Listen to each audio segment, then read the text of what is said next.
Coucou, eh ben, regarde, une femme, un homme, pour moi, ça dissimule ton couple, la personne avec qui tu es, et ce qui est important, c'est qu'on va aller voir qu'est-ce qui bloque dans la relation. Je vais choisir quelques cartes, et ça va désigner un petit peu ce qui est bloquant dans votre relation, peut-être des choses que tu peux mettre en action pour toi, pour être mieux dans cette relation qui est celle qui te tient le plus à cœur, d'accord? Allez. Tu ne fais pas assez confiance à ton intuition. Il y a quelque chose qui se prépare à toi d'ici 15 jours, mais on te dit bien que tu ne fais pas assez confiance à tes ressentis et à ton intuition. Tu sais déjà quand tu ne vas pas dans la bonne direction, tu sais aussi quand tu t'engages pas avec la bonne personne, mais tu as tendance quand même continuellement à défier ton intuition pour dire oui mais non, voilà, écoute, je vais apprendre à la connaître, peut-être que je me trompe. Ben, on te dit qu'il faut vraiment que tu essayes d'écouter ton intuition parce que elle, clairement, elle se trompe jamais. Il va falloir que tu fasses un peu plus attention à ce que tu ressens. Fais attention à ton environnement. On parle d'environnement extérieur nocif. Qu'est-ce que ça peut te dire? Tu as des personnes autour de toi qui ne t'aident pas à prendre les bonnes décisions, qui ne t'aident pas à te dire, voilà, tu es sur le bon chemin, ou fais vraiment ce qui te fait vibrer. Si tu as envie d'avancer, avance. Si tu veux avancer avec cette personne, avance. On n'est pas du tout là-dessus. On voit bien que ton entourage n'est pas du tout en accord avec peut-être ta relation ou le fait qu'on te sent que tu es changé et que tu n'es plus la même personne depuis que tu es avec lui ou depuis que tu es avec elle. Ils ont trop d'impact sur votre vie. Alors, ça peut aussi concerner ton autre. Mais toi, à ton niveau, à ta hauteur, on voit bien qu'on te demande, il va falloir que tu fasses attention à ton entourage parce que eux sont en train de t'emmener peut-être pas forcément dans la bonne direction.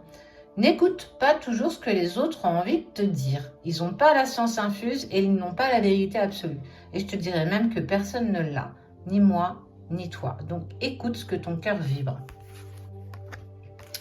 On voit une charge du passé assez lourde, relationnelle, au niveau des situations. Alors tu vas me dire, ouais, mais bon, c'est la phrase bateau, on a tous un passé. Bah ouais, heureusement qu'on a tous un passé. On vient tous de quelque part. On sait tous ce qu'on a traversé et on vit tous les choses différemment les uns des autres. Une douleur ne sera pas la même pour une autre personne. Celle que tu as subie sera peut-être plus légère pour une autre. Ou inversement, tu peux très bien vivre une situation du passé qui a été hyper douloureuse comme un choc traumatique.